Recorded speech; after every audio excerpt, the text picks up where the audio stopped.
여러분, 혹시 이런 경험 있으신가요? 알고는 있지만 설명이 어려웠던 적 혹시 있으신가요? 저는 리플을 예로 들고 싶습니다. 리플을 공부하다 보면 머리로는 이해가 되는데 뒤돌아서면 설명하기가 참 애매한 경우가 있으셨을 겁니다. 리플이 그런 경우죠. 말 나온 김에 한번 생각해 봅시다. 리플이 뭘까요? 3초 시간 드릴게요. 3, 2, 1. 자, 좋습니다. 혹시 전송 속도가 빠른 코인, 은행이랑 일하고 있어서 믿을만한 코인, 소송 리스크가 끝나서 좋은 코인 정도로 생각하셨다면 잘 찾아오셨습니다. 오늘 이 영상으로 여러분은 누구에게나 리플을 설명할 수 있고 리플에 대해 정확히 아실 수 있는 시간이 되실 겁니다. 바로 시작하겠습니다. 자, 우리가 리플을 생각하면 떠오르는 단어가 있죠? 맞습니다. 송금, 돈을 보낸다는 뜻을 가진 이 송금을 가지고 뭘 했길래 리플은 암호화폐 시가총액 5위 안에 들었을까요? 우리는 생각을 한번 해볼 필요가 있습니다. 혹시 여러분, 지인이나 가족에게 돈을 보내는데 어려우신가요? 어렵지 않으시죠? 은행 앱 실행하고 3초, 4초면 다들 보내실 수 있으실 겁니다. 자, 여기서부터 리플을 이해하는데 첫 번째 걸림돌이 나옵니다.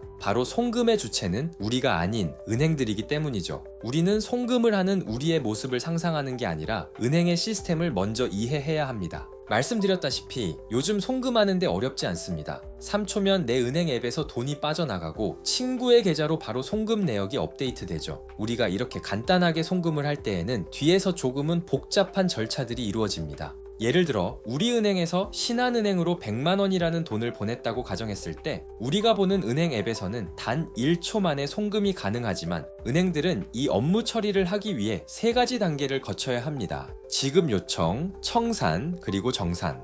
이 같은 3가지 단계로 이루어지는데요. 첫 번째로 돈을 보낸 우리 은행은 누가, 누구에게, 얼마를, 어떤 통화로 보냈다에 대한 메시지를 신한은행에 보냅니다. 지급 요청을 한 것이죠. 여기서 돈을 받는 신한은행은 방금 이 한 건의 결제를 바로 청산하여 정산을 받을까요? 아니라는 거죠. 은행들은 이러한 거래 내역들을 모아서 한꺼번에 처리를 합니다. 쉽게 말씀드리면 방금 우리 은행에서 신한은행으로 들어온 돈 100만 원을 바로 받지 않고 그 이후 신한은행에서 우리은행으로 보낸 200만 원의 거래와 우리은행에서 다시 신한은행으로 보낸 150만 원의 거래를 총 합산하여 청산하고 총액 50만 원만 우리은행에게 받자고 약속을 한 것이죠. 어차피 거래는 수없이 이루어지고 돈이 계속 왔다 갔다 하게 되면 은행 입장에서 업무 과다와 현금 유동성이 부족해지기 때문입니다. 차라리 모든 거래를 시간 텀을 두고 한꺼번에 처리해서 정산해버리자는 것이죠.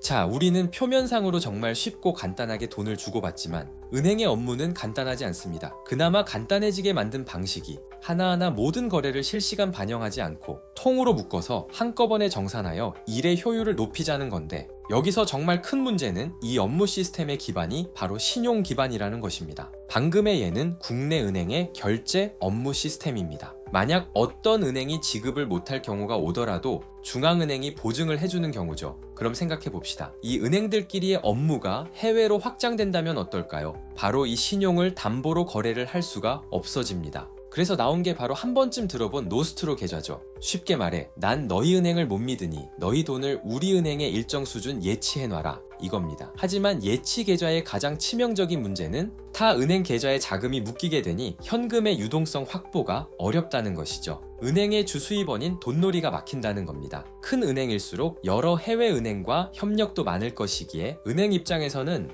수익성이 적은 방식이 되는 것이죠. 그래서 나온 방식이 중개은행을 거치는 방법입니다. 모든 은행에 노스트로 계좌를 만들 수는 없으니 내가 결제하고 싶은 은행과 업무 협약을 하고 있는 중개은행을 찾아 송금을 하는 것이죠. 쉽게 설명드려 보겠습니다. A라는 은행에서 C라는 은행으로 송금을 하고 싶은데 A와 C는 서로 업무 협약이 안 되어 있습니다. 그렇다면 A와 C를 연결할 수 있는 B은행을 찾아서 거래를 해야 한다는 거죠. 자, 여기서 앞서 말한 은행들의 업무를 생각해 보겠습니다. 은행끼리 돈을 거래할 때 3가지 단계가 있다고 말씀드렸는데 그 과정이 여기에도 똑같이 적용됩니다. A에서 B은행으로 한 번, B은행에서 C로 한 번. 벌써 표면적으로 한 가지 거래를 처리하기 위해 2배의 시간이 걸린다는 것을 볼 수 있죠. 끝이 아닙니다. 이렇게 중개은행을 잘 찾았음에도 불구하고 소통이 어렵습니다. 지금의 은행 시스템은 단방향 메시지 구조라 내가 보냈다는 메시지를 보내도 바로바로 처리가 안 된다는 거죠. 쉽게 말하면 나는 휴대폰을 가지고 있는데 상대방은 삐삐를 가지고 있는 것과 마찬가지인 거죠. 자, 여기까지 정리해볼까요? 현재 은행들의 해외 송금 시스템은 세 가지 큰 문제가 있습니다. 첫째, 노스트로 계좌. 해외 은행에 돈을 미리 예치해야 해서 유동성이 묶입니다. 둘째, 중개은행.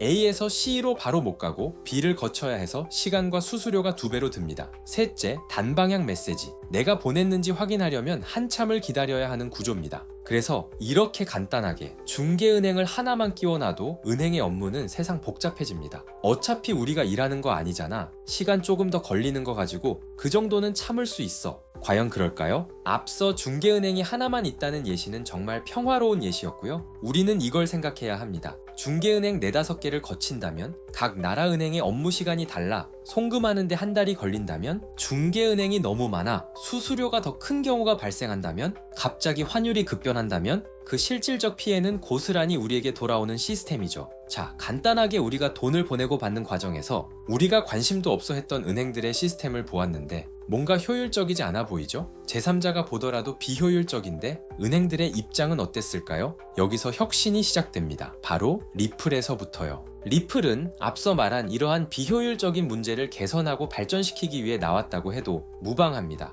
즉, 우리가 이해하기 어려웠던 이유는 리플이 대중을 상대하는 것이 아닌 은행과 금융기관을 상대하려고 나왔던 것이기 때문에 대중들인 우리가 더더욱 이해를 하기 어려웠던 것이죠. 자, 여기서 리플이 기존의 금융 시스템을 발전시키기 위해 내세웠던 전략은 크게 3가지로 나누어집니다. 첫째, 속도의 개선. 둘째, 유동성의 확보. 셋째, 하이브리드 신뢰 구축 시스템입니다. 첫째, 속도의 개선입니다. 속도를 개선하기 위해 처음으로 나왔던 리플의 기술이 바로 엑스커런트입니다. 아까 말씀드렸다시피 은행 간 거래가 단방향 메시징으로 구성되어 소통에 어려움이 있었다고 말씀드렸죠. 리플은 이 부분을 먼저 개선했습니다. 양방향으로 소통할 수 있는 네트워크를 만들어 서로가 효율적으로 움직일 수 있게 만들었습니다. 내가 먼저 돈을 보내고 기다리는 시스템이 아닌 서로가 결제할 수 있을 때 딱 그 시간대에서만 움직여 일을 하는 것이죠. 이로 인해 속도는 점차 해결이 되었습니다. 둘째, 유동성의 확보입니다. 하지만 아직 신뢰적인 부분이 없기에 노스트로 계좌는 여전히 개설해야 했고 은행이 가장 바라는 유동성과 수수료의 문제는 해결되지 않았죠. 그래서 리플은 이 문제를 해결하기 위해 결정적인 솔루션을 제공합니다. 바로 ODL 시스템이죠. 아까 전 우리가 해외로 돈을 보낼 때는 보통 그 나라 돈을 미리 준비하거나 외국 은행에 돈을 예치해 놓는 절차가 필요하다고 말씀드렸죠. 이를 노스트로 계좌라고 부르며 이런 방식은 자금이 묶이고 수수료도 많이 든다고 말씀드렸습니다. 하지만 리플의 ODL 시스템은 이런 불편함을 없애주는 획기적인 시스템입니다. ODL을 사용하면 내가 보낸 원화는 XRP 암호화폐로 자동 환전되며 이 XRP는 몇 초 만에 상대방 나라로 전송되고 그곳에서는 다시 현지 통화로 바뀌어 수신자에게 전달되는 구조로 이동합니다. 이 과정이 모두 실시간으로 이루어지기 때문에 돈을 미리 준비하거나 복잡한 중개은행을 거칠 필요가 없게 되는 것이죠. 송금 시간은 3최소 5초 정도이며 수수료는 0.0001 XRP로 고정되어 있습니다. 우리 돈으로 약 30원 정도이며 보낸 금액이 크든 작든 수수료는 동일하다는 것도 은행 입장에서 엄청 큰 메리트가 되겠죠. 리플은 이 부분을 혁신시키기 위해 처음 설계부터 속도를 높이고 수수료를 낮추는 데 힘을 썼던 것입니다. 자, 여기까지 리플의 2가지 솔루션을 봤습니다. 엑스커런트는 단방향 메시지를 양방향으로 바꿔서 속도 문제를 해결했고 ODL은 XRP를 브릿지로 사용해서 노스트로 계좌 없이도 송금이 가능하게 만들었습니다. 3에서 5초에 30원, 이게 리플의 핵심입니다. 하지만 여기서 끝이 아닙니다. 은행들이 이 기술을 쓰려면 한 가지 큰 장벽이 있었습니다. 지금부터가 리플이 진짜 똑똑한 부분입니다. 셋째, 하이브리드 신뢰 구축 시스템입니다. 우리에겐 크게 와닿지 않을 수는 있겠지만 이게 금융기관에게는 엄청난 혁신을 가지고 왔습니다. 하지만 한 가지 문제가 있었죠.